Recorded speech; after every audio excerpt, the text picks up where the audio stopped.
Halo guys, kalau kalian saat ini berencana untuk membeli sebuah iPhone second dengan budget 2-3 jutaan saja, tanpa ragu saya sangat menyarankan iPhone yang satu ini.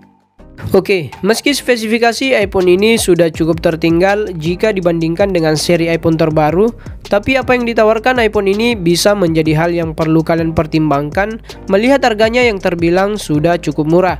Ya, jadi ini adalah iPhone 8, iPhone yang dirilis pada tahun 2017 yang lalu. Belakangan ini cukup ramai dibicarakan, dan di beberapa forum yang saya lihat iPhone ini jadi salah satu iPhone yang paling banyak dicari saat ini.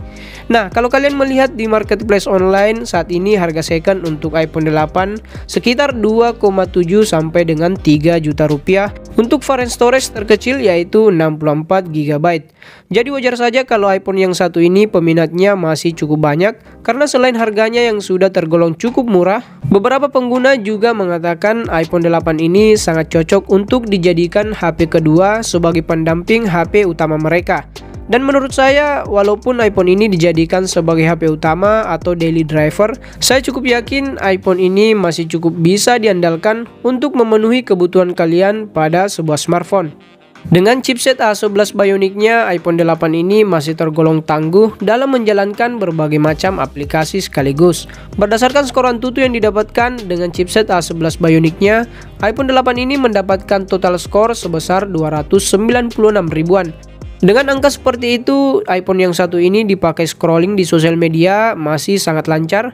Untuk mengerjakan beberapa tugas lainnya pun masih cukup kuat. Nah, bagaimana dengan pengalaman bermain game di HP ini? Jujur saja bagi saya untuk bermain game di HP ini itu rasanya kurang puas. Bukan karena persoalan performanya, sebab sepengalaman saya performa HP ini masih terasa cukup oke, bahkan masih bisa menjalankan game-game berat sekalipun. Hal yang membuat kurang nyaman bermain game di HP ini adalah karena persoalan ukuran layarnya. iPhone 8 ini memiliki bentang layar yang tergolong kecil untuk merasakan pengalaman bermain game yang cukup intens di sebuah smartphone. iPhone ini memiliki layar yang hanya berukuran 4,7 inci dengan resolusi yang cukup standar, yaitu di resolusi 750 x 1334 pixel saja.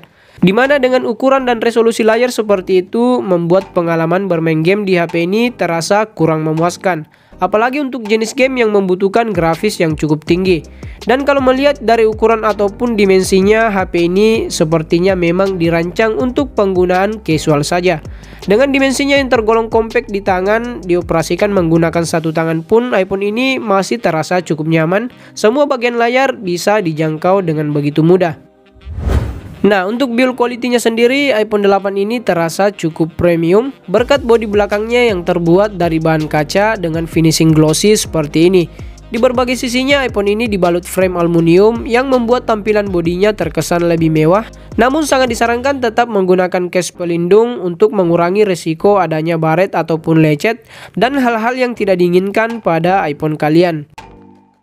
Selain soal performa dan build quality-nya yang bisa dibilang masih terbaik di kelas harganya, performa kameranya pun di beberapa situasi masih cukup bisa diandalkan. Walau hanya memiliki sebuah kamera belakang saja, tapi overall foto yang dihasilkan tergolong masih cukup oke. 12 megapiksel pada kamera belakangnya ini mampu menghasilkan foto yang terkesan natural dengan warna dan kontras yang masih tergolong cukup baik.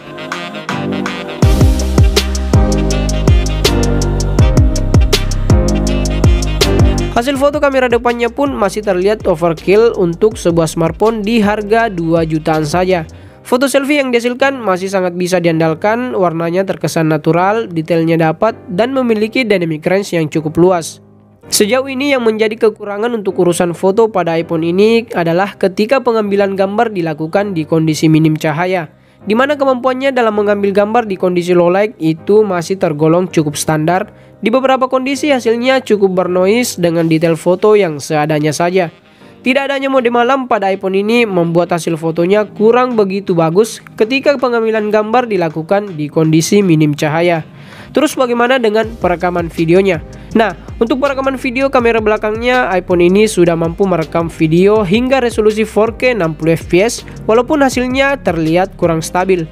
Kalau untuk kebutuhan dokumentasi harian saja memang lebih disarankan untuk menggunakan resolusi 1080p saja. Karena selain ketajaman videonya sudah cukup oke, kestabilan videonya pun terlihat berfungsi dengan baik. Nah, sedangkan untuk perekaman video, kamera depannya iPhone 8 ini mampu merekam video hingga resolusi 1080p 30fps saja. Untuk hasil perekaman video kamera depannya ini menurut saya sebenarnya sudah tergolong cukup. Hanya saja terlihat kurang dalam hal stabilisasi, namun kembali lagi jika kita melihat harganya, ya hasil video kamera depannya ini mungkin masih bisa kita maklumi. Oke, kita beralih ke daya tahan baterainya. Karena dimensinya yang tergolong cukup mini, baterai yang disematkan pada iPhone 8 ini pun tergolong kecil untuk sebuah smartphone saat ini. Secara angka, baterai yang tertanam pada iPhone 8 ini hanya berkapasitas 1821 mAh saja. Sepengalaman saya untuk penggunaan daily use seperti sosial media, chatting, dan foto, ataupun ngerekam video untuk dokumentasi harian, baterai pada iPhone 8 ini sudah cukup digunakan dengan screen on time sekitar 3-4 jam saja. Nah, sebagai kesimpulan, dengan harga 2 jutaan saja, mantan flagship Apple yang satu ini sangat bisa kalian pertimbangkan. Khususnya bagi kalian yang mungkin baru akan mencoba menggunakan sebuah iPhone dengan budget yang terbatas, ataupun seperti yang saya katakan di awal video tadi, yaitu dengan menjadikan iPhone ini sebagai HP kedua mendampingi HP utama kalian. Ya, dengan harga dan kemampuan yang ditawarkan, menurut kalian apakah cukup worth it untuk meminang iPhone 8 untuk di tahun 2022 ini? Kalau kalian punya jawaban, bisa kalian tuliskan di kolom komentar di bawah. Terima kasih telah menonton video ini, dan seperti biasa tekan like jika kalian suka dan dislike aja kalau nggak suka. Sampai jumpa di video selanjutnya.